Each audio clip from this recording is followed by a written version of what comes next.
عليكم ورحمة الله وبركاته. الحمد لله رب العالمين، والصلاة والسلام على سيد الأنبياء وآله وأصحابه أجمعين. أما بعد، فأعوذ بالله من الشيطان الرجيم. بسم الله الرحمن الرحيم. اقرأ باسم ربك الذي خلق. صدق الله العظيم. وقال عز وجل في شان حبيبه وعظمة رسوله: إن الله وملائكته يصلون على النبي يا أيها الذين آمنوا صلوا عليه وسلموا تسليما. اللهم صل على سيدنا مولانا محمد وعلى آله وصحبه وبارك وسلم. آج ہم پارہ 24 سے آج کے ہمارے قرآن پاک کے خلاصے کا آغاز کر رہے ہیں. ابتدائی آیات میں اللہ تبارک و تعالیٰ نے موت اور نیند کی حالت کو بیان فرمایا ہے، اور اللہ پاک فرماتا ہے کہ اللہ تبارک و تعالیٰ نے نیند کو عارضی موت سے تعبیر کرتے ہوئے فرمایا کہ جو انسان کی نیند ہوتی ہے وہ اس کے لیے موت کی طرح ایک عارضی چیز ہے، کہ جس طرح انسان کی موت آتی ہے تو اس کے روح سے، اس کے جسم سے اس کی روح نکال لی جاتی ہے، پھر کبھی نہیں لوٹائی جاتی ہے، کہ انسان اس کے بعد مردہ ڈکلیئر کر دیا جاتا ہے. اسی طرح اللہ پاک فرماتا ہے کہ انسان کی جو نیند ہوتی ہے یہ بھی ایک موت کی طرح ہے، کہ جب انسان سو جاتا ہے تو اس کی روح کو اس سے نکال لیا جاتا ہے. حدیث پاک میں آتا ہے، حضرت جابر رضی اللہ تعالیٰ عنہ روایت کرتے ہیں کہ نیند یہ موت کی بہن ہے. یعنی جس طرح ایک نیند کا تعلق ہوتا ہے انسان کے جسم کے ساتھ، اسی طرح ایک روح کا تعلق ہوتا ہے انسان کے جسم کے ساتھ، کہ انسان جب سو جاتا ہے تو اس کی حالت ایسی ہوتی ہے جیسے کہ وہ مردہ ہو چکا ہے، نہ اسے کسی چیز کا ہوش ہوتا ہے، نہ اس کو کسی چیز کا خیال ہوتا ہے. اب یہاں پر مفسرین اکرام اس میں بہت زیادہ اختلافی اقوال کو یہاں پر ذکر فرماتے ہیں، کہ بعض علماء نے فرمایا کہ انسان کے جسم میں دو طریقے کا نفس ہوتا ہے.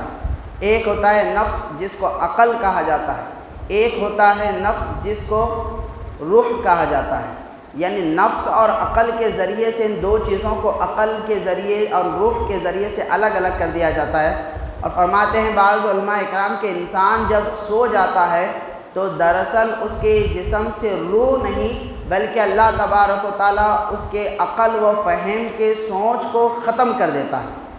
کہ آپ دیکھیں جب انسان سو جاتا ہے تو اس کو اٹھایا جائے تو اسے اٹھتے ہی کچھ جلدی سمجھ میں نہیں آتا ہے، یا جب وہ گہری نیند میں ہوتا ہے تو اس کے ساتھ کچھ بھی کیا جائے لیکن اس کا احساس اس کو نہیں ہوتا ہے.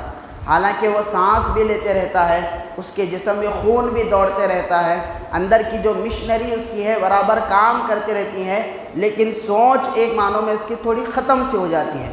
تو اس لیے بعض علماء کرام فرماتے ہیں روح نہیں نکالی جاتی ہے بلکہ اللہ تبارک و تعالیٰ اس کا جو نفس عقل کے لیے ہے، سوچ کے لیے ہے، سمجھ کے لیے ہے، اللہ تبارک و تعالیٰ اس کے لیے تھوڑی دیر کے لیے چھین لیتا ہے، نکال لیتا ہے. پھر فرمائے بعض علماء اکرام کہ دوسرا جو نفس ہوتا ہے اس کی روح ہوتی ہے، کہ انسان جب ہمیشہ اللہ جب چاہتا ہے کہ اسے موت دے دینا ہے تو اللہ تبارک و تعالیٰ اسے اس کی روح کو نکال لیتا ہے. بعض علماء یہ کہتے ہیں. پھر بعض علماء اس میں یہ کہتے ہیں کہ یہ نفس عقل، نفس روح یہ الگ الگ چیزیں نہیں ہے بلکہ یہ دونوں ایک ہی ہے. روح کو ہی عقل اور روح کو ہی نفس، روح کو ہی تب تمام کچھ کہا جاتا ہے. یعنی انسان جب مر جاتا ہے تو روح کا نکالنے سے مراد یہ ہے کہ انسان کی روح کو اللہ تبارک و تعالیٰ انسان کے جسم سے جدا کر دیتا ہے. تو مختلف اقوال اس میں ہیں، لیکن تھوڑی بات جو سمجھ میں ہمارے لیے آتی ہے وہ یہ ہے کہ انسان جب سو جاتا ہے تو اللہ تبارک و تعالیٰ اس کے اندر سے نفس عقل کو ہٹا لیتا ہے، اور جن انسان کو جب ہمیشہ کے لیے اللہ تبارک و تعالیٰ موت دینا چاہے تو اس سے روح کو اس کے جسم سے نکال لیتا ہے. اب بعض لوگ اس میں پھر مزید فرماتے ہیں کہ انسان کی سوچ کہاں بنتی ہے؟ کیا انسان دل سے سوچ اس کی بنتی ہے یا انسان کے دماغ سے سوچ بنتی ہے؟ اب اس میں بھی بڑی تفصیل ہے کہ انسان کی سوچ، اس کا پلان، اس کا خیال، وہ تمام چیزیں کہاں جاتی ہیں.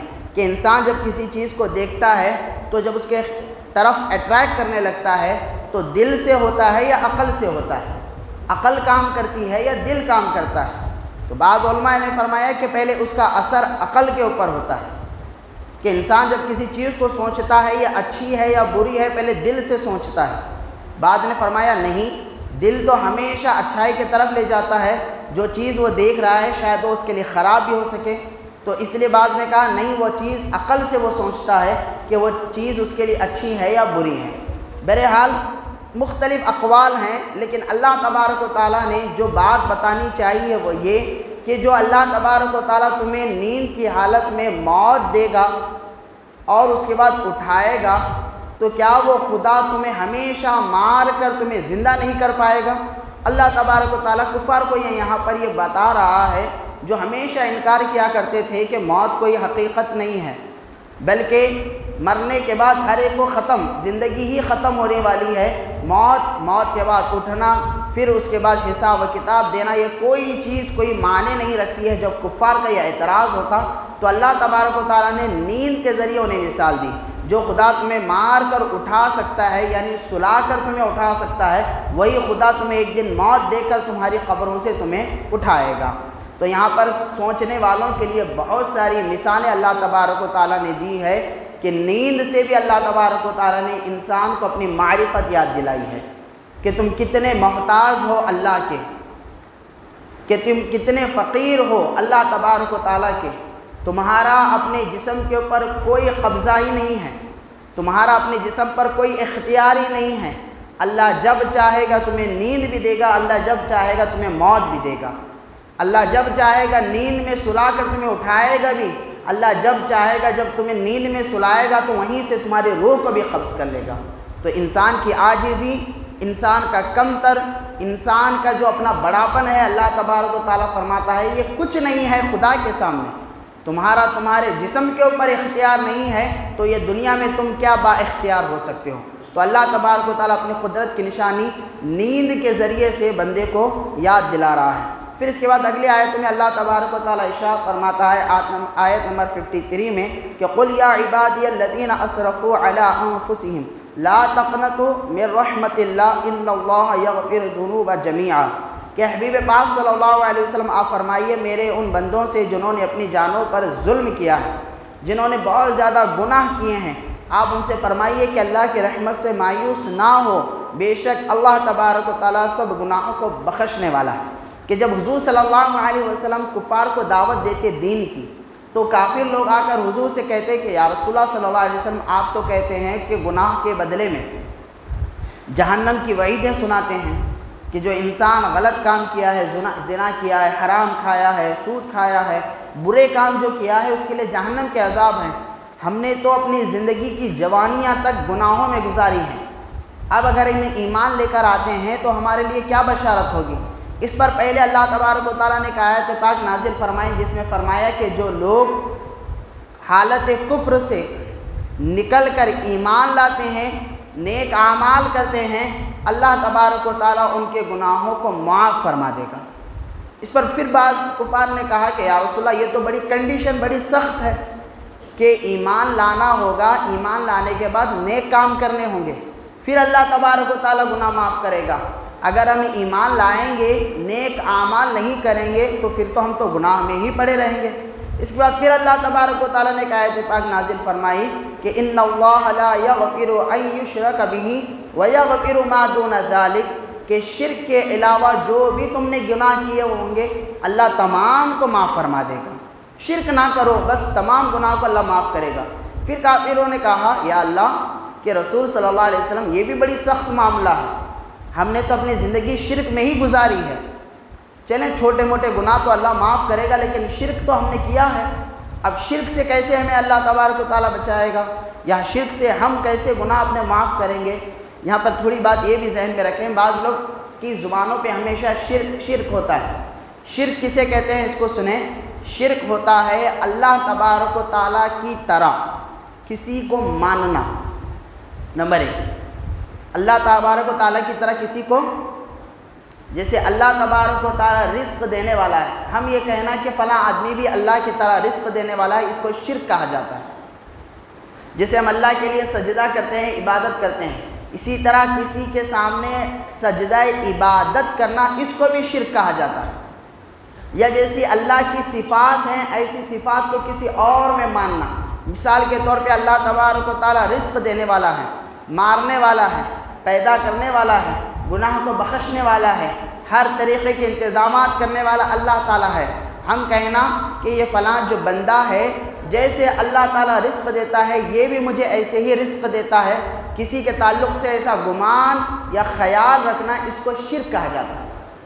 یا تو اللہ کے برابر کسی کو ماننا یا تو اللہ کے جیسا کسی کو ماننا، شرک کی ایک موٹی مثال ذہن میں رکھیں۔ کیا بولا میں نے؟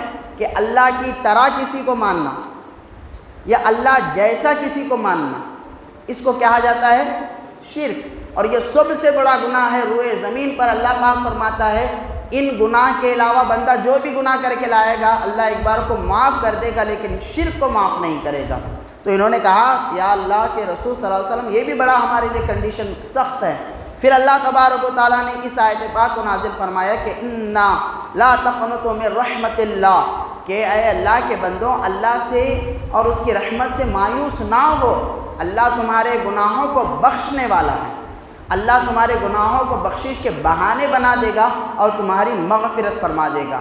صحابہ اکرام نے عرض کیا یا رسول اللہ یہ آیت پاک کہ اللہ گناہوں کو معاف کرنے والا ہے، اس کی رحمت سے مایوس نہیں ہونا ہے، یہ آیت پاک صرف کافروں کے لیے ہے یا مسلمانوں کے لیے ہے؟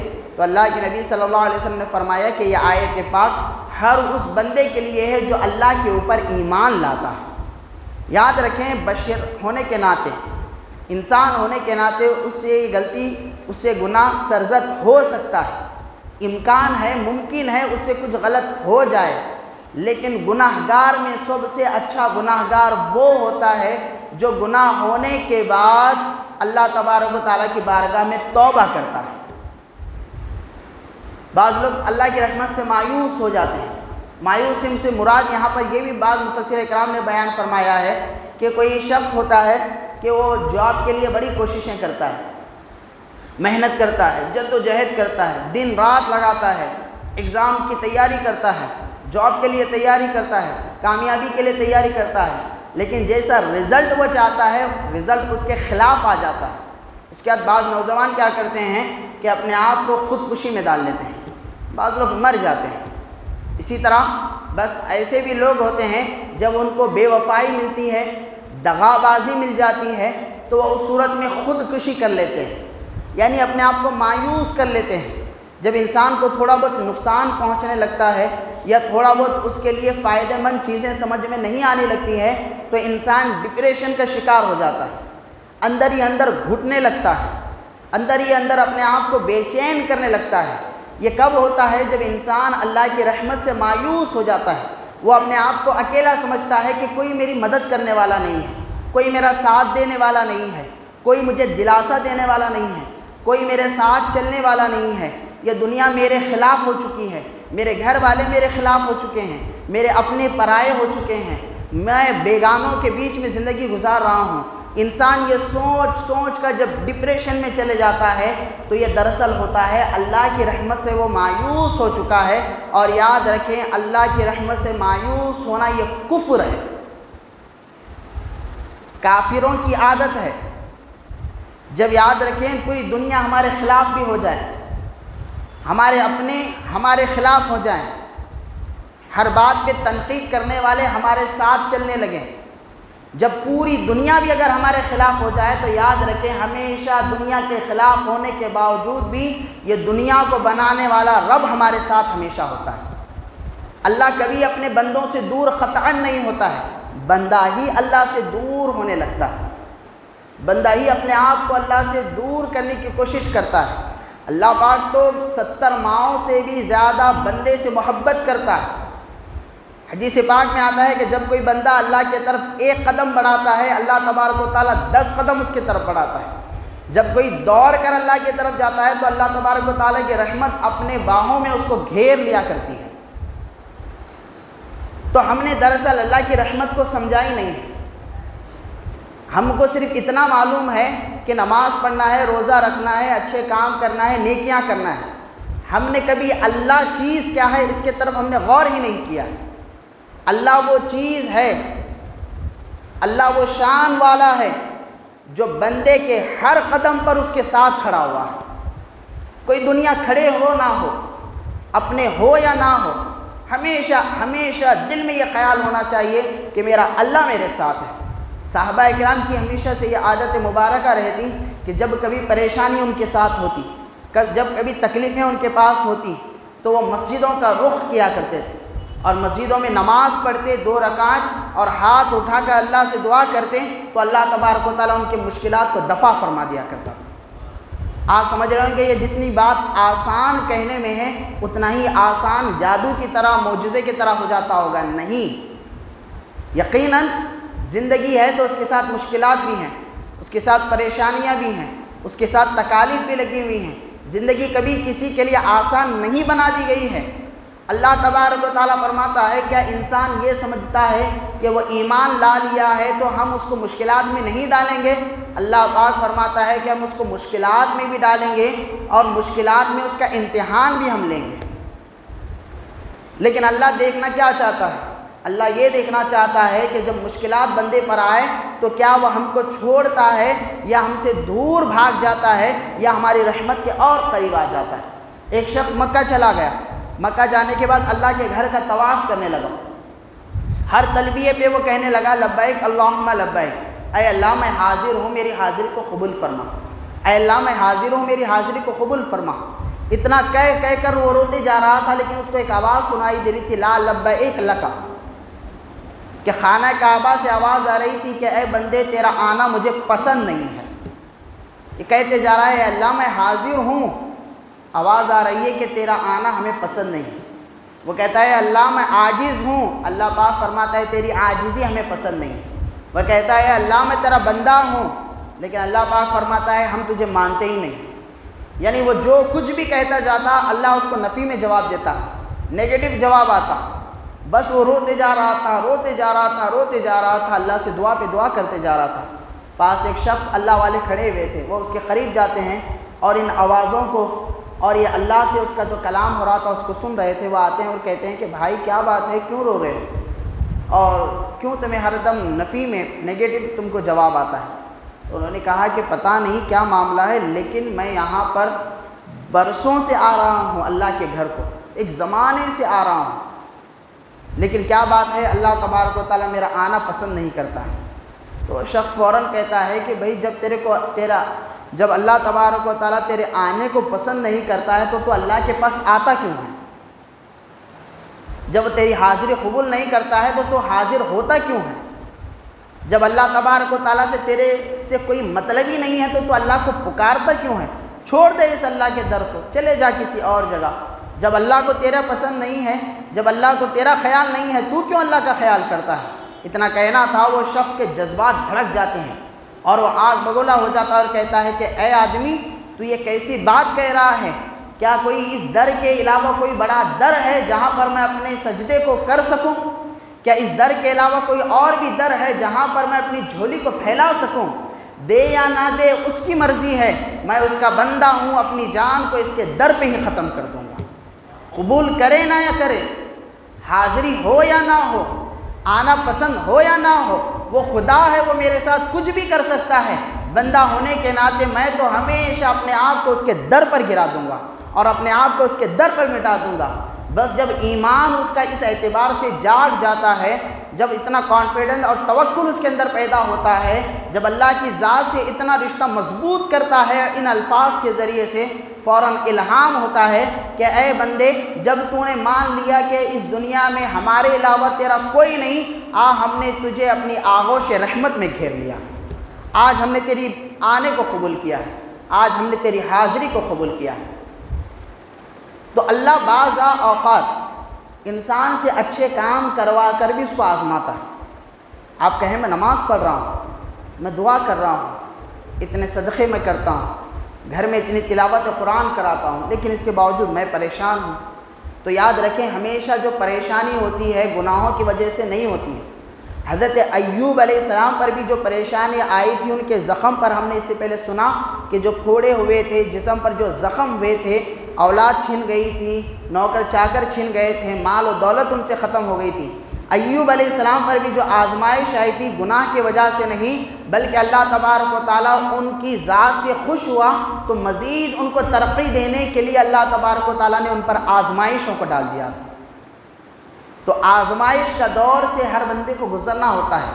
اللہ ہر بندے کی زندگی میں ایک وقت ایسا لاتا ہے جہاں پر انسان ٹوٹ جاتا ہے، بکھر جاتا ہے، اور اللہ پاک وہیں پر بندے کو ملتا ہے جہاں پر اس کا دل ٹوٹ جاتا ہے، اور جب ٹوٹے ہوئے دل کے ساتھ پوری مایوس ہو کر پوری دنیا سے جب اللہ کی بارگاہ میں دعا کرتا ہے تو اللہ تبارک و تعالیٰ جس طرح حضرت ایوب علیہ السلام کی دعا کو قبول کیا تھا اور ان کے مرتبے کو بڑھایا تھا، اسی طرح ایک بندہ مومن کی بھی اللہ دعا کو قبول کرتا ہے۔ لیکن ضرورت ہے کہ ہمیشہ اپنے لو کو، اپنے دل کو، اپنی جستجو کو اللہ تبارک و تعالیٰ سے ہم لگائے رکھیں۔ ہم جلدی مایوس ہو جاتے ہیں، ہم جلدی پریشان ہوتے ہیں۔ ایک فارمولہ بتاتا ہوں، یاد رکھیں کہ اگر دنیا میں آپ کے تعلق سے بہت ساری باتیں ہونے لگی، ہر کوئی آپ کے تعلق سے بات کر رہا ہے، اب اچھی بری وہ الگ چیز ہے، لیکن ہمیشہ آپ کے تعلق سے ڈسکس ہو رہی ہے، ہمیشہ آپ کو لے کر گفتگو ہو رہی ہے، ہمیشہ آپ کو لے کر بات چیت ہو رہی ہے، دوستوں میں، گھروں میں، ہر جگہ پہ، تو سمجھ جائیے کہ آپ کے اندر کوئی نہ کوئی کمال کی بات ہے۔ کیونکہ آج دنیا اتنی مصروف ہے، لوگوں کو اپنا خود کا خیال نہیں ہوتا ہے، اپنے خود کے حالات، اپنے خود کا گھر کا معاملہ انہیں یاد نہیں رہتا ہے۔ ایسی مصروف دنیا میں اگر لوگ آپ کو لے کر گفتگو کر رہے ہیں تو یقین جانیں اللہ نے آپ کے اندر کوئی خاص بات رکھی ہی رکھی ہوگی۔ لوگ نیگیٹو انداز میں ہم سے بات کرتے ہوں گے، ہم پازیٹیو سوچیں، بی پازیٹیو، کہ ہم کو ہمیشہ یہ سوچنا ہے کہ شاید میرے اندر کوئی کمال کی بات ہوگی، میرے اندر کوئی اچھی کوالٹی ہوگی، تبھی تو لوگ میرے کو لے کر گفتگو کر رہے ہیں۔ تو ہمیں ڈپریشن میں نہیں جانا ہے، پریشان نہیں ہونا ہے، سوچنے والے سوچتے رہیں، دنیا ہے ہزار باتیں کرتے رہے گی، اور یہ زندگی کا چکر ایسے ہی صبح قیامت تک چلتا رہے گا، ہم رہیں یا نہ رہیں، لیکن یہ بولنے والے باتیں ختم نہیں ہوگی۔ لیکن یاد رکھیں کہ ہمیں ایک ذات سے ہمیشہ اپنی جستجو لگا رہنا ہے، وہ ہے اللہ تبارک و تعالیٰ کی ذات سے۔ ورنہ دنیا کا کیا ہے، دنیا کڑنگر جو ہوتا ہے نا، اور جو کڑنگر کو لوگ جب خریدتے ہیں، خریدتے وقت بھی لوگوں کا معاملہ ایسا ہوتا ہے، بول کے خریدتے ہیں بھائی میٹھا ہے یا نہیں ہے، جب کہا جائے ہاں بالکل میٹھا ہے، خریدتے تو ہیں میٹھا سمجھ کر، لیکن اس کو بھی جو ہے نا نمک لگا کے کھا لیتے ہیں۔ ارے بس لوگوں کا معاملہ کیا ہے، لوگ کچھ بھی کہہ دیتے ہیں، چیزوں کو خریدتے ہیں میٹھے کی وجہ سے، لیکن اس کو بھی کیا کر کے کھاتے ہیں، نمک لگا کے کھا لیتے ہیں۔ لوگوں کی باتوں کا کوئی اعتبار نہیں، کوئی ان کا خیال نہیں۔ اجی لوگ کتنے بات کریں گے، میں ایک طریقہ، ایک فارمولہ بتاتا ہوں۔ بہت سارے لوگ ڈپریشن میں اس وجہ سے چلے جاتے ہیں کہ فلاں میرے تعلق سے باتیں کر رہا ہے، فلاں میرے تعلق سے ایسے باتیں کر رہا ہے۔ کوئی بھی آپ کے ساتھ معاملہ ہو گیا، اچھا یا برا، سب سے پہلے آپ سوچیں، ہم میں سے اکثر لوگ ڈرتے یہ ہیں لوگ کیا کہیں گے۔ اب بھائی لوگ باتیں کریں گے، اچھا یہ لوگ ہوتے کون ہیں، ذرا اس پہ غور کریں گے۔ اگر میری شخصیت یا کسی بھی پرسن کی شخصیت ہوگی، جاننے پہچاننے والے مجھ کو اس پورے ایریے میں یا پورے گلبرگے میں ایک مثال کے طور پہ کتنے ہوں گے، کسی بھی ایک آدمی کو بہت سے بہت 100 لوگ ہوں گے یا 200 لوگ ہوں گے، ٹھیک ہے۔ کیا ان 200 لوگوں میں سے ہر کوئی آپ کی زندگی کو ہمیشہ دیکھنے والا ہے؟ تو ایسا تو نہیں ہو سکتا ہے۔ تو آپ ان 200 لوگوں میں سے تھوڑے لوگوں کو کٹ کر دیجئے، اب بچ جائیں گے، سمجھے 100 لوگ بچ جائیں گے۔ 100 لوگوں میں سے کیا ہمیشہ یہ 100 لوگ ہم سے ملاقات کرنے والے ہوں گے؟ ایسا تو ممکن نہیں ہے۔ تو اس میں سے آپ 50 لوگوں کو اسی طریقے سے ہٹا دیجئے کہ 50 لوگ ایسے ہوں گے جو آپ کو 8 دن میں ایک مرتبہ، 5 دن میں ایک مرتبہ ملاقات کرنے والے ہوں گے۔ کیا ان 5 دن میں، 8 دن میں ملاقات کرنے والوں سے ڈر کر ہم کوئی کام چھوڑ دیں گے؟ تو ایسا تو نہیں ہو سکتا ہے۔ تو اس میں سے اور 20-30 لوگوں کو کٹ کر دیجئے، تو بچ جائیں گے لاسٹ میں 30 لوگ۔ اب ان 30 لوگوں کو دیکھیں، 30 لوگوں کو کیا ہماری زندگی کے اچھی یا بری چیزوں سے کوئی مطلب ان کو ہے، کوئی لینا دینا ہے؟ تو آپ دیکھیں گے کہ ایسے میں 10-15 تو ایسے ہی کٹ ہو جائیں گے جس کو ہماری زندگی سے اچھے یا برے لوگوں سے کوئی لینا دینا ہے ہی نہیں۔ بچ جائیں گے بعد میں 20 لوگ۔ 20 لوگ ایسے ہوں گے جن کا ہم سے روزانہ ملاقات کرنا بھی ہوگا، جن سے ہمارا بیٹھنا اٹھنا بھی ہوگا، جن کے ساتھ ہماری سلام دعا بھی ہوگی۔ لیکن ان 20 لوگوں میں بھی کیا ہر کوئی ہمارے تعلق سے بری تھنکنگ رکھتا ہے، برا خیال رکھتا ہے؟ ایسا تو ہو نہیں سکتا ہے کہ کوئی ہم سے روزانہ ملاقات کرے، روزانہ بات چیت کرے، روزانہ سلام دعا کرے، ہمارے ساتھ اٹھنا بیٹھنا کرے اور ہمارے تعلق سے برا کرے یا برا سوچیں۔ تو اس طریقے سے اگر آپ 10 لوگوں کو ایسے ہٹا دیں گے تو آدھے تو 10 لوگ بچ جائیں گے۔ اب آدھے 10 لوگ میں ایسے ہوں گے جس میں ہمارے رشتہ دار میں سے بھی ہٹا دیں تو ہمارے ماں باپ ہوں گے، بھائی بہن ہوں گے، کوئی بیسٹ فرینڈ ہوگا، کوئی ہمارا پڑوسی ہوگا۔ یہ وہ لوگ ہوں گے جن کے تعلق سے ہم یہ سوچتے ہوں گے میرے اچھے یا برے کام کو یہ لوگ ابزرو کرنے والے ہیں، یہ دیکھنے والے ہیں، اس کے اوپر کوئی رائے رکھیں گے، کوئی مشورہ رکھیں گے۔ بتانا مقصد یہ ہے کہ 8-10 لوگوں کو لے کر ہم اتنا سوچتے ہیں کہ یہ میرے تعلق سے نہ جانے کیا سوچے گا۔ ہم کیا بولتے ہیں؟ دنیا ہمارے بارے میں کیا سوچیں گی؟ بھئی دنیا کو تیری پرواہ ہی نہیں ہے۔ ہم اتنا بڑا بوجھ اپنے اوپر ڈال لیتے ہیں۔ ایک ناکامیاب آدمی کی ہمیشہ سے پہچان یہ ہے کہ وہ سوچتا کم ہے، عمل کم کرتا ہے۔ ارے بھئی کچھ بھی ہونے دو، نہ کرنے سے اچھا ہے کچھ کر کے آگے بڑھ جائیں۔ دنیا کیا سوچتی ہے؟ دنیا کا اگر سوچتے بیٹھیں گے تو یہ ذہن میں ہمیشہ فارمولہ لاؤ، دنیا کو آپ سے کوئی مطلب نہیں ہے۔ آپ سے جو روزانہ 10-15 لوگ ملاقات کرنے والے ہیں، ٹینشن انہی کی لینا ہے اور ان کی ٹینشن کی وجہ سے کسی اچھے کام کو چھوڑنا نہیں ہے۔ تو ڈپریشن، ٹینشن یہ پالنا ہی نہیں ہے۔ ہمارے استاد محترم فرماتے تھے اگر ڈپریشن، ٹینشن کوئی لوگ دینے لگے تو ان کی باتوں کو اتنا لائٹ لینا چاہیے، اتنا لائٹ لینا چاہیے کہ گردے کے اوپر اس کا اثر لینا چاہیے اور وہاں کی نالی سے اسے چھوڑ دینا چاہیے۔ اب کہاں کی نالی سے آپ سمجھ جائیے، اتنا لائٹ لینا چاہیے۔ لوگ دل پہ لیتے ہیں، دل پہ مت لیجئے، گردے کے اوپر لیجئے ٹینشن، کیونکہ گردے کے اوپر جو چیز آتی ہے نکل جاتی ہے۔ یعنی اتنی غلیظ چیز ہوتی ہے کسی کی باتیں۔ ہاں اگر کوئی اصلاح کے قابل کوئی بات کہہ رہا ہے تو ٹھیک ہے، قبول کرنا چاہیے۔ بے وجہ کی تنقید کر رہا ہے، بے وجہ کی باتیں بنا رہا ہے تو یاد رکھیں اس کو ہمیشہ گردے کے اوپر لیتے جائیے، سیدھا پائر چلے جاتی، جہاں جانا ہے وہیں پہ چلے جاتی، بدبو ہمیشہ وہاں پہ اڑتے رہتی۔ تو بہرحال ڈپریشن، ٹینشن یہ کچھ لینا زندگی میں لینا نہیں ہے۔ ہنسی خوشی، حشاش بشاش ہو کے انسان کو ہمیشہ مسکراتے ہوئے چہروں کے ساتھ اپنی زندگی گزارنا چاہیے۔ یہ بات میں نہیں کہہ رہا ہوں بلکہ اللہ قرآن پاک میں کہہ رہا ہے کہ لا تقنطوا من رحمت اللہ، اللہ کی رحمت سے مایوس کیوں ہو رہے ہو بھائی؟ ڈپریشن کیوں لے رہے ہو؟ ٹینشن کیوں لے رہے ہو؟ ارے کچھ بھی ہو جائے اللہ کو یاد کرو۔ اللہ بول رہا ہے کہ میں تمہارے ساتھ ہمیشہ کھڑا ہوا ہوں، دنیا مخالفت کر لے تمہاری کرنے دو، اللہ تو ہمیشہ تمہارے ساتھ ہے نا۔ بس یہی خوشی انسان کے دل میں ہونی چاہیے کہ اللہ کی ذات میرے ساتھ جڑی ہوئی ہے۔ بہرحال اس کے بعد یہاں پر ہمارے سورہ کا اختتام ہوتا ہے، سورہ زمر کا، اس کے بعد سورہ مؤمن کا آغاز ہوتا ہے۔ اس سورت میں 9 رکوع ہیں، 85 آیتیں ہیں۔ اس سورت کے 2 نام ہیں، ایک ہے سورہ مؤمن اور دوسرا ہے سورہ غافر۔ غافر کے معنی آتے ہیں بخشنے والے کے، معاف کرنے والے کے، اور مؤمن کے معنی آتے ہیں ایمان والے کے۔ دراصل اس سورہ میں ایک ایمان والے کا تذکرہ اللہ تبارک و تعالیٰ نے کیا ہے، اس وجہ سے اس کو سورہ مؤمن کہا جاتا ہے۔ اس کے بعد اللہ تبارک و تعالیٰ فرماتا ہے آیت نمبر 7 میں کہ وہ فرشتے ہیں جو عرش کو اٹھائے ہوئے ہیں اور جو اس کے ارد گرد ہیں سو اپنے رب کی تسبیح بیان کرتے ہیں اور اس پر ایمان رکھتے ہیں اور مومن کے لیے مغفرت کی دعائیں کرتے ہیں۔ اللہ پاک فرماتا ہے کہ اللہ کے عرش کو اٹھائے ہوئے فرشتے کھڑے ہوئے ہیں۔ ایک روایت میں آتا ہے کہ اللہ کے عرش کو اٹھانے والے فرشتوں کی تعداد یا تو 4 ہے یا تو 8 ہے۔ اللہ پاک فرماتا ہے جو فرشتے اللہ کے عرش کو اٹھائے ہوئے ہیں وہ اللہ پر ایمان رکھتے ہیں اور جو اللہ تبارک و تعالیٰ کے بندے ہیں ان کے لیے مغفرت کی دعائیں کرتے ہیں۔ یہاں پر اللہ پاک فرماتا ہے کہ فرشتوں کے اوپر ایک معنوں میں اتنا بڑا بوجھ ہے کہ اللہ کے عرش کو انہوں نے اٹھا کر رکھا ہے۔ اللہ تبارک و تعالیٰ نے فرشتوں کے ذمے کئی سارے کام کر رکھے ہیں۔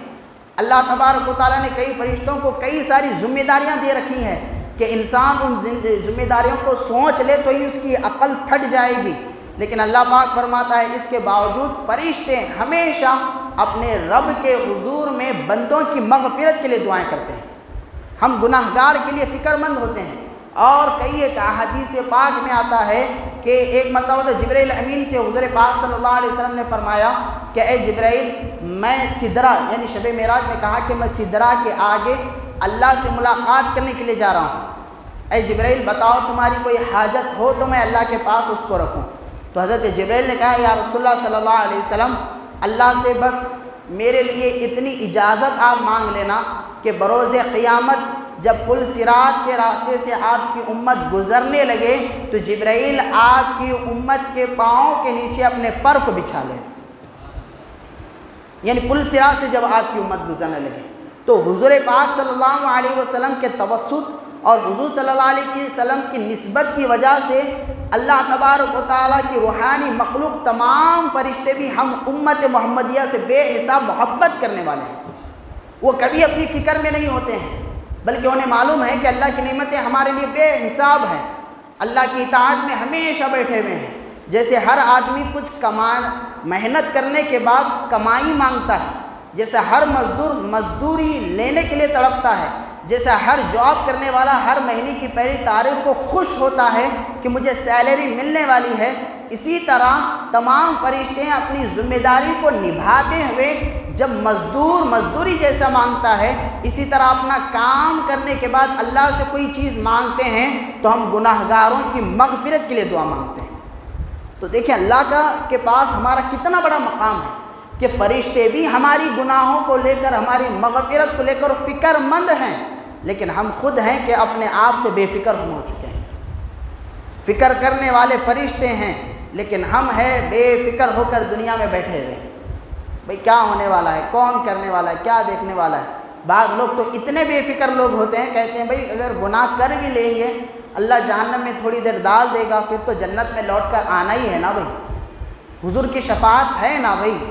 بعض لوگ اتنے بے فکر ہو چکے ہیں۔ یاد رکھیں جہنم جتنا سننے میں آسان دکھتا ہے پریکٹیکل وہ چیز ممکن نہیں ہے۔ اللہ کے نبی فرماتے ہیں کہ اگر جہنم کی چنگاری کو اس زمین پر لایا جائے تو 7 سمندر بھی اگر اس چنگاری کو بجھانے کے لیے لگ جائے تو پھر بھی اس کی چنگاری نہیں بجھے گی۔ اس کی چنگاری جہنم کی 7 سمندر بھی اگر بجھانے کے لیے لگا دیں اور اس چنگاری کو اس کے بعد اگر اس دنیا پہ ڈال دیا جائے تو یہ پوری انسانیت پوری خاک ہو کر راکھ بن جائے گی، جل کر پوری خاک ہو جائے گی۔ اس کی چنگاری کا جہنم کا یہ عالم ہے تو جہنم کی آگ کا عالم کیا ہو؟ تھوڑا یہ فکر کرنے والی بات ہے۔ تو اللہ تبارک و تعالیٰ کے فرشتے جب ہمارے لیے مغفرت کی دعائیں کرتے ہیں تو ہمیں تو اور بھی کثرت کے ساتھ دعائیں کرنا چاہیے۔ پھر اس کے بعد اللہ تبارک و تعالیٰ حضرت موسیٰ علیہ السلام کا ایک واقعہ ذکر فرماتا ہے کہ جب فرعون نے موسیٰ علیہ السلام کو ڈرانے دھمکانے کی ہر طریقے کی کوشش کی، جب موسیٰ علیہ السلام اپنی بات پر اور اپنے پیغام پر جو اللہ کے پاس سے وہ لائے تھے اس کو لوگوں تک پہنچانے لگے اور موسیٰ علیہ السلام کے جو فالوورز تھے دن بہ دن بہت زیادہ بڑھنے لگے اور جو فرعون کی پاپولرٹی تھی، جو اس کا جو ایک طریقے سے اثر روب دبدبا تھا، وہ جب دن بہ دن کم ہونے لگا، موسیٰ علیہ السلام کا اثر لوگوں میں بڑھنے لگا، تو فرعون نے کیا کیا، ایک دن اپنے دربار میں ایک مشاورتی میٹنگ طلب کی جس میں یہ جو ہے نا مشورہ کیا جانے لگا کہ آخر کس طریقے سے موسیٰ علیہ السلام کو روکا جائے، آخر کیا کیا جائے۔ تو بہت ساری مثال دینے لگی۔ ایک آدمی کھڑا ہو جاتا ہے اور کہتا ہے کہ میرا مشورہ یہ ہے کہ کیوں نہ موسیٰ علیہ السلام کا قتل کر دیں، ان کا مرڈر کر دیں۔ موسیٰ علیہ السلام رہیں گے نہیں، ان کے فالوورز بھی نہیں رہیں گے، تو ان کی باتیں ان کا دین یہیں پر ختم ہو جائیں گے۔ فرعون کو یہ بڑا مشورہ پسند آتا ہے، وہ کہتا ہے کہ بہت اچھا مشورہ ہے، اس پر جلد سے جلد عمل کیا جائے۔ پھر یہ حکم صادر کرنے لگتا ہے کہ فوراً موسیٰ علیہ السلام کے قتل کا منصوبہ بنا کر اس پر عمل کیا جائے۔ تو اسی وقت اللہ تبارک و تعالیٰ فرماتا ہے وقال رجل مؤمن، کہ وہاں پر ایک ایمان والا بندہ تھا جو کہ موسیٰ علیہ السلام کے اوپر ایمان لا چکا تھا اور فرعون کا کزن تھا، یعنی اس کے چاچا کا بیٹا تھا، اور موسیٰ علیہ السلام کی حکومت میں منسٹر کا عہدہ رکھتا تھا، لیکن اس نے اپنے ایمان کو چھپا کر رکھا تھا اور ایمان کو کسی کے اوپر ظاہر نہیں کیا تھا کہ کہیں یہ لوگ مجھے قتل نہ کر دیں، حالانکہ اس کی حکومت میں منسٹر کا عہدہ رکھتا تھا۔ فرعون کی چاچا کا بیٹا تھا، فرعون کے اہم، جیسے کہتے ہیں نا ابھی کیبنٹ میٹنگ جیسی ہوتی ہے پرائم منسٹر کی، اسی طرح اس کی کیبنٹ کا سب سے اہم پلر تھا، بڑا اہم آدمی تھا، لیکن موسیٰ علیہ السلام پر ایمان لا چکا تھا، لیکن جان کے ڈر سے وہ اپنے آپ کو بچا کر رکھا تھا۔ جیسے ہی منصوبہ بنتا ہے موسیٰ علیہ السلام کو مرڈر کرنے کا، قتل کرنے کا، تو یہ فوراً اپنی جان کی فکر کیے بغیر فوراً اٹھ کھڑا ہو جاتا ہے اور کہتا ہے کہ اے فرعون تو کیسا آدمی ہے، تو اپنے آپ کو بڑا آدمی کہتا ہے، لیکن اتنی چھوٹی سوچ تو رکھتا ہے کہ موسیٰ علیہ السلام جو کہ اللہ کے نبی ہے، جو کہ تو بھی جانتا ہے، تو ان کو مرڈر کرنے کا منصوبہ بناتا ہے۔ سن لے اگر موسیٰ علیہ السلام جھوٹے ہوں گے ولو بالفرد تو اس کا وبال ان پر ہوگا، اگر وہ سچے نبی ہوں گے، اگر ہم ان کا مرڈر کریں گے، قتل کریں گے، تو اس کے بعد اللہ کا عذاب ایسا ایسا ہم پر آئے گا کہ ہماری پوری بستیاں اجڑ کر رہ جائیں گی۔ کیا تو ایسے وبال کو اپنے طرف دعوت دینے لگتا ہے؟ تو وہ مومن جو تھے اپنے ایمان کو چھپا کر رکھے تھے، جو ہی ان کے سامنے غلط بات ہوتی ہے اپنے نبی کی تعظیم اور حرمت کے لیے وہ کھڑے ہو جاتے ہیں اور اپنی جان کی پرواہ کیے بغیر کہ یہاں پر پورے کے پورے موسیٰ علیہ السلام کی مخالفت میں بیٹھے ہوئے ہیں، میں ایک تائید کروں گا تو کیا ہوگا یہ نہیں سوچا، بلکہ اپنے جذبہ ایمانی کو انہوں نے ظاہر کیا کہ تم یہ غلط کر رہے ہو، میں ایسا کرنے تمہیں نہیں دوں گا۔ اللہ تبارک و تعالیٰ اس مومن کی یہاں پر تعریف کر رہا ہے کہ دیکھیں فرعون کے دربار میں جہاں پر موسیٰ علیہ السلام کے تعلق سے اچھی سوچ رکھنا بھی گناہ تھا، ویسے مقام پر حضرت موسیٰ علیہ السلام کے لیے انہوں نے ایسی باتیں بیان کی۔ اللہ تبارک و تعالیٰ فرماتا ہے کہ ان کے ایمان کے جذبے کو دیکھو کہ اپنی نبی کی حرمت کے لیے کیسے کھڑے ہو گئے ہیں۔ اسی طرح اللہ کے نبی صلی اللہ علیہ وسلم ارشاد فرماتے ہیں کہ وہ شخص بھی ظلم میں شامل ہو جاتا ہے کہ جس کے آنکھوں کے سامنے کوئی غلط کام ہو رہا ہو، اس کے باوجود وہ اس کام کو نہیں روکتا ہے بلکہ اپنے آنکھوں کو بند کر لیتا ہے۔ بھئی کام بولوں، کہاں اپنے اوپر وبال ڈال لوں، کہاں اپنے اوپر پریشانی ڈالوں، اس سے بہتر ہے آنکھ کو بند کر لو یا پھر یہاں سے آگے بڑھ جاؤ۔ اب بھئی ہو رہا ہے، پوری دنیا جو غلط کام کر رہی، میرے ایک بولنے سے کیا ہوگا؟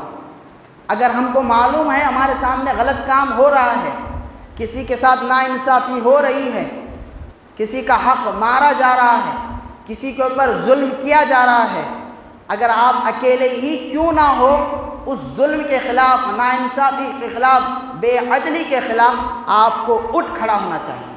اللہ پاک یہاں پر موسیٰ علیہ السلام کے صحابی کی تعریف کر رہا ہے کہ پورے دربار میں یہ اکیلا آدمی کھڑے ہو کر موسیٰ علیہ السلام کی بات کرتا ہے۔ جب فرعون کے دربار میں کھڑے ہو کر ایک آدمی اپنے نبی کی تعلیم کی، عظمت کی، حرمت کی بات کر سکتا ہے، تو کیا آج نبی کا امتی ایک چھوٹے سے ظلم کے خلاف کھڑا نہیں ہو سکتا ہے؟ یاد رکھیں ظلم کے خلاف جتنی دیر سے کھڑے ہوں گے قربانیاں بھی اتنی ہی دینے پڑیں گی۔ ظلم کے خلاف آواز نہیں اٹھانا یہ ظلم کو بڑھاوا دینا ہے، ظالم کی تائید کرنا ہے، ظالم کو اور زیادہ دلاسا دینا ہے۔ آپ دیکھیں جب کوئی آدمی ہوتا ہے نا بھی محلے میں اگر کوئی ذرا ڈان بننے کی کوشش کرتا ہے تو پہلے ان کیا کرتا ہے، کسی کو پکڑ کے مارتا ہے، ڈراتا ہے، تو دوسرے لوگ کیا کرتے ہیں، چھوڑو بھئی ایسا یہ چلتے رہتا۔ تو یہ ڈان جو بننے والا نیا نیا شوق پیدا ہوتا نا، اس کو یہ ہوتا بھئی میرے کو کوئی بولا نہیں، اب ان ذرا گراؤنڈ جما سکتے ہیں، آج ایک کو مارا کل کیا کرتا ہوں 2 کو مار دیتا، کل دبا کے 2-3 کو دے دیتا۔ پھر لوگ کیا ہوتے ہیں، چھوڑو بھئی کیا ہے، بننا بول رہا بھئی، بڑا بننا بول رہا ہے، جان چھوڑو اس کو، چھوڑو۔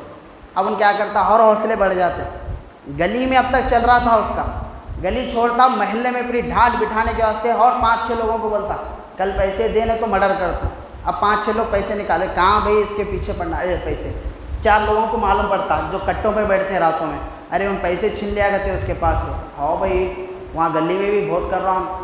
اب تھوڑا اور حوصلہ بڑھتا اس کا، محلے میں ارے زبردست انہوں جا رہے ہیں، کون، ارے انہوں ڈان ہے بھئی محلے کے، ٹھیک، ارے اب اس کے حوصلے بڑھنے لگتے ہیں۔ محلے سے باہر نکلتا ہے، محلے سے باہر نکل کے پورے گلبرگے کو دیکھتا ہے، کیا بھئی پورے گلبرگے کے اوپر راج میں کر سکتا ہوں، اس کا مرڈر کرے، اس کا مرڈر، کیوں؟ کوئی اس کو بولنے والا نہیں ہے، کوئی اس کو روکنے والا نہیں ہے، کوئی سمجھانے والا نہیں ہے، کوئی اس کے خلاف آواز اٹھانے والا نہیں ہے، تو اس کے حوصلے دھیرے دھیرے دھیرے دھیرے بڑھنے لگتے ہیں۔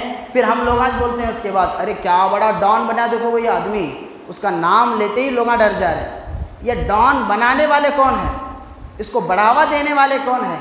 جب اس نے گلی میں کسی ایک آدمی کو ڈرایا یا دھمکایا یا مارا، اگر اسی وقت سب کے سب اس کے خلاف ٹھہر جاتے تو اس کی بدماشی وہیں پر ختم ہو جاتی تھی، اس کی مجال، اس کی جرأت کہ پھر اس کے بعد 2-3 کو ڈرائے، اس کی طاقت کہ وہ کسی کو اور دھمکانے کی کوشش کرے؟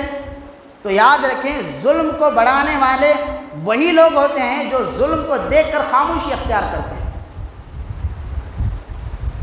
ہم لوگ بڑے بڑے باتیں کریں گے، قرآن و حدیث کی باتیں کریں گے، اگر ہم بہت اللہ کے رسول کی باتیں کریں گے، لیکن اپنے سامنے غلط کام کو ہوتے ہوئے دیکھ کر اگر ہم خاموش بیٹھیں گے تو ہم سے بڑا کوئی مجرم نہیں ہوگا، یاد رکھیں۔ تو ظلم کے خلاف آواز اٹھانا چاہیے، غلط کام کے خلاف آواز اٹھانا چاہیے، کسی کو کسی کا حق نہیں مل رہا ہے تو آواز اٹھانا چاہیے، کسی کے ساتھ ناانصافی ہو رہی ہے تو اپنی آواز اٹھانا چاہیے، اپنی رائے رکھنا چاہیے، تاکہ بروز قیامت جب یہ معاملہ اللہ کے پاس آئے تو کم از کم ہم یہ کہہ سکیں اے اللہ جب یہ کام برا ہو رہا تھا میں نے اس کے خلاف آواز تو اٹھایا، کم سے کم اتنا تو کہہ سکیں۔ جس طرح یوسف علیہ السلام کو خریدنے کے لیے بڑھیا چلی تھی، لوگوں نے کہا اے بڑھیا تیرے پاس تھوڑے سے پیسے ہیں، یہاں تو سونے کو تول کر سونے کے وزن کے مطابق یوسف کو خریدا جا رہا ہے۔ تو اس بڑھیا نے کہا کہ میں خریدنے کے لیے اس لیے کھڑی ہوئی ہوں تاکہ اللہ کے پاس جب یوسف کا واقعہ بیان کیا جائے گا تو ان تمام امیروں میں مجھ غریب خاتون کا بھی ذکر وہاں پر آ جائے گا، خریدنے والوں میں میرا نام آ جائے، بس یہی میرے لیے کافی ہے۔ تو جب اچھے کام کرنے کا یہ صلہ ملتا ہے کہ آج بھی ہم اس بڑھیا کو یہاں پر بیٹھ کر مسجد عمر فاروق میں یاد کر رہے ہیں تو سوچیں جو برے کام کو دیکھ کر خاموش بیٹھتا ہے یقیناً اس کی برائی، اس کی خاموشی بھی جرم میں شامل ہو جاتی ہے۔ اللہ کے نبی نے فرمایا جب غلط کام کو دیکھو تو 3 طریقے سے روکو، اگر ہو سکے تو اللہ کے نبی فرماتے ہیں اس کو ہاتھ سے روکنے کی کوشش کرو، اس مسئلے کو ہاتھ سے ہٹانے کی کوشش کرو، اگر ہاتھ سے ممکن نہ ہو تو زبان سے کم از کم روکو، اگر زبان سے بھی ممکن نہ ہو تو دل میں اس کو برا جانو، لیکن یاد رکھو دل میں برا جانا یہ ایمان کی سب سے کمزور علامت ہے۔ اگر ہاتھ سے ہاتھ پائی نہیں کر سکتے ہیں تو کم از کم زبان سے تو اتنا بولیں بھائی جھگڑا مت کرو، چھوڑ دو، معاملے کو رفع دفع کرو، اتنا تو ہم کہہ سکتے ہیں، کہہ سکتے ہیں نہیں کہہ سکتے ہیں؟ تو کم از کم اتنا تو مومن ہونے کے ناطے ہمارے اندر بیداری ہونی چاہیے۔ تو اللہ تبارک و تعالیٰ اس مومن کی شان کو اس طریقے سے یہاں پر بیان فرماتا ہے۔ پھر اس کے بعد آگے بڑھتے ہیں، سورہ حامیم سجدے کا آغاز ہوتا ہے۔ سورہ حامیم سجدہ یہ مکہ مکرمہ میں یہ سورہ نازل ہوئی ہے اور اس میں 6 رکوع ہیں، 54 آیتیں ہیں۔ اس سورہ کا نام حامیم سجدہ اس لیے ہے کیونکہ اس کے شروعات میں سورہ کے حامیم کا لفظ آیا ہے۔ پھر اس کے بعد آیت نمبر 38 میں جو کہ سجدے والی آیت ہے، اس وجہ سے اس سورہ کو حامیم سجدہ کہا جاتا ہے۔ اللہ تبارک و تعالیٰ نے اس کی ابتدا میں قرآن پاک کی عظمت اور فرمایا کہ ہم نے قرآن پاک کو عربی زبان میں نازل فرمایا ہے۔ پھر اللہ تبارک و تعالیٰ نے اپنی خدائیت اور اپنی وحدانیت کی بہت ساری اس میں دلیلوں کو بیان فرمایا ہے۔ اس کے بعد آیت نمبر 19 میں اللہ تبارک و تعالیٰ فرماتا ہے کہ قیامت کے دن جب ہم دشمنوں کو یعنی اللہ تبارک و تعالیٰ کے ان بندوں کو جو کہ کفر کیے ہیں، گناہ کیے ہیں، جب جہنم کی طرف لے جانے لگیں گے تو ان کے جسم کے اعضاء، ہاتھ، پیر، کان، جسم کا ایک ایک حصہ ان کے خلاف گواہی دے گا۔ ایک مرتبہ حضور صلی اللہ علیہ وسلم صحابہ کے ساتھ بیٹھے ہوئے تھے تو حضور پاک صلی اللہ علیہ وسلم اچانک ہنسنے لگے۔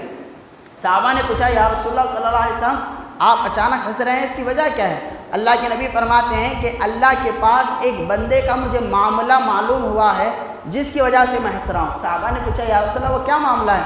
تو انہوں نے کہا کہ بروز قیامت ایک بندہ اللہ کے پاس آئے گا، اللہ کے پاس آ کر اللہ سے کہے گا اے اللہ تبارک و تعالیٰ کیا تو مجھ پہ ظلم کرنے والا ہے؟ اللہ پاک فرمائے گا نہیں۔ کیا تو ظالموں کو معاف کرتا ہے؟ اللہ پاک فرمائے گا نہیں، میں ظالموں کو معاف نہیں کروں گا۔ تو اس کے بعد وہ بندہ کہے گا اے اللہ تبارک و تعالیٰ میرے نفس نے مجھے غلط کاموں کے طرف لے کے گیا تھا، میرا نفس مجھے گناہ کے طرف لے گیا تھا، میرا نفس ہی بہت بڑا ظالم ہے میرا، اس لیے اگر تو کسی کو سزا دینا چاہتا ہے تو مجھے نہ کو دے بلکہ جو میرا نفس ہے، یعنی نفس سے مراد کیا ہے؟ جو میری برائی ہے یہی میری سب سے بڑے ظالم ہے، یعنی میں اچھا انسان ہوں، میں نے کوئی غلط کام نہیں کیا ہے، میرے اندر جو برائی تھی وہ برائی مجھے غلط کام کی طرف لے گئی ہے۔ اللہ پاک فرمائے گا ٹھیک ہے تو کوئی برا کام نہیں کیا، تو بڑا اچھا ہے، تو بہت اچھا شریف بندہ ہے۔ اللہ پاک فرمائے گا اس کے بعد کہ ہم تیری زبان کے اوپر مہر لگا دیتے ہیں، تو اللہ تبارک و تعالیٰ اس کی زبان کو بند کر دے گا اور کہے گا کہ تو نے کوئی برا کام نہیں کیا. تو بندہ کہے گا اے اللہ میں نے کوئی برا کام نہیں کیا, تو جانتا ہے میں بڑا اچھا آدمی ہوں. یعنی آدمی جھوٹ بولنے میں اتنا ماہر ہوگا کہ اللہ کے سامنے بھی جھوٹ بولیں گا. بعض جھوٹے لوگ ہوتے ہیں نا, اتنے جھوٹ کو بھی اتنی صفائی سے بولتے ہیں کہ سامنے والا دل نکال کر ہاتھ میں رکھ کر لیو بھائی بول کے دے دینا اسے, اتنا جھوٹ بولنے میں ماہر ہوتے ہیں. تو اللہ کے پاس بھی ایسے لوگ آئیں گے, کہیں گے وہاں پہ بھی کیا کریں گے, منطق کھیلیں گے اللہ کے ساتھ, وہاں پہ بھی لاجک لگائیں گے. اے اللہ میں کیا بھی نہیں کرا, وہ جو نفس ہے نا برا, وہ نفس میرے کو لے کے گیا, میرے کو کچھ مت کر. تو اللہ پاک فرمائے گا کہ ٹھیک ہے آپ خاموش رہ جائیے. تو اللہ تبارک و تعالیٰ جب اس کے منہ کو بند کرے گا, منہ کو بند کرنے کے ساتھ ہی اللہ کے نبی فرماتے ہیں اس کے کان کہیں گے اے اللہ تبارک و تعالیٰ ان کانوں کے ذریعے سے اس نے بری باتوں کو سنا ہے. آنکھ کہیں گے اے اللہ تبارک و تعالیٰ ان آنکھوں سے اس نے گندی چیزوں کو دیکھا ہے. ہاتھ کہیں گے اللہ تبارک و تعالیٰ ان ہاتھوں سے اس نے برے کام کیے ہیں. پیر کہیں گے اللہ تبارک و تعالیٰ ان پیروں کے ذریعے سے غلط ٹھکانوں پہ گیا ہے. یعنی جسم کا ایک ایک حصہ, یہاں تک کہ جسم کا چمڑا تک کہے گا اے اللہ تبارک و تعالیٰ میرے یہاں پر جو گوشت لگا ہوا ہے اس کے حرام کی کمائی کی وجہ سے لگا ہوا ہے. یعنی انسان کا جسم خود اس کے خلاف جب گواہی دینے لگے گا, اللہ پاک اس کے منہ کو اس کے بعد کھول دے گا.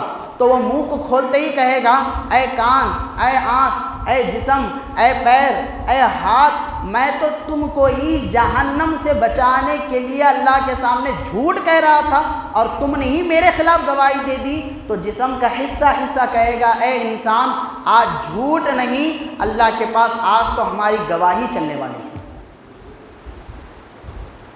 تو یہاں پر اللہ پاک کے نبی صلی اللہ علیہ وسلم فرماتے ہیں کہ انسان بچ بچا کر کتنا بھی بچے لیکن اس کا جسم ایک دن اس کے خلاف گواہی دے گا. اس سے پتہ چلا کہ ہم اپنے جسم کو راحت دینے کے لیے, سکون دینے کے لیے, اچھا کھانے کے لیے, اچھا رہنے کے لیے, اچھا پہننے کے لیے, اچھا دکھانے کے لیے کتنے سارے کام جو غلط بھی ہیں وہ بھی کر جاتے ہیں.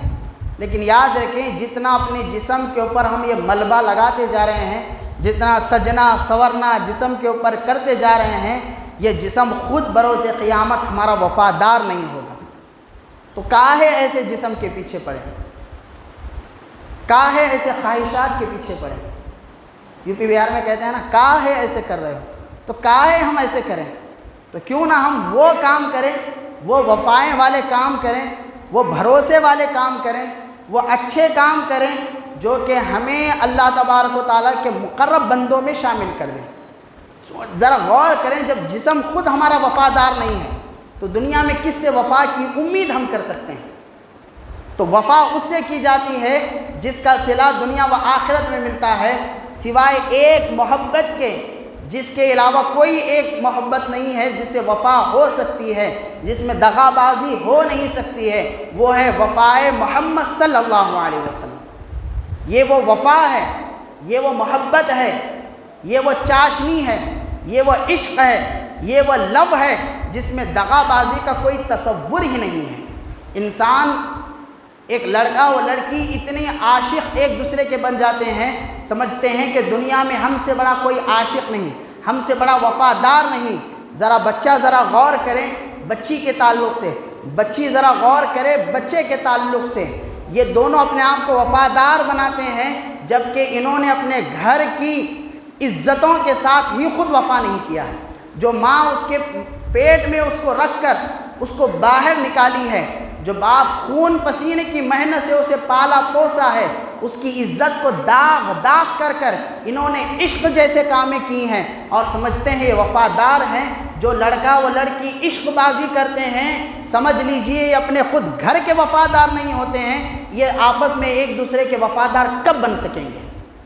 اگر ان کے اندر درد ہوتا, ان کے اندر وفا ہوتی, اگر ان کے اندر کوئی احساس ہوتا تو سب سے پہلے اپنے گھر کی عزت کا انہیں خیال ہوتا.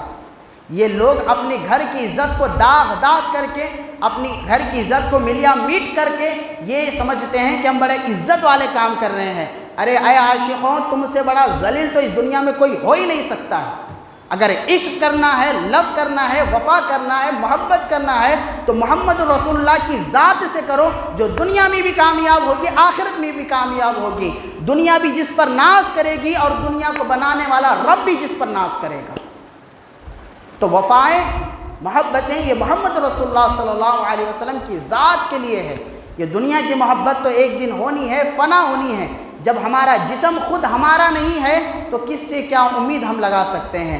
تو بہرحال اللہ تبارک و تعالیٰ اس آیت پاک میں انسان کے اس اعمال کو یہاں پر ذکر فرماتا ہے۔ اسی کے ساتھ ہمارے پارے 24 کا یہاں پر اختتام ہوتا ہے۔ اللہ تبارک و تعالیٰ سے دعا ہے، اللہ تبارک و تعالیٰ جو کچھ اچھی باتیں ہم نے بیان کی گئی ہیں، اللہ تبارک و تعالیٰ جن و جان سے اس پہ ہم تمام کو عمل کی توفیق و رفیق عطا فرمائیں۔ اللہ تبارک و تعالی ہمارے بیٹھنے کو، سننے سنانے کو اپنی بارگاہ میں شرف قبول فرمائیں۔ وصلی اللہ علی النبی المی وآلہ صلی اللہ علیہ وسلم برحمتک یا ارحم الراحمین والحمد للہ رب العالمین۔ السلام علیکم ورحمۃ اللہ وبرکاتہ۔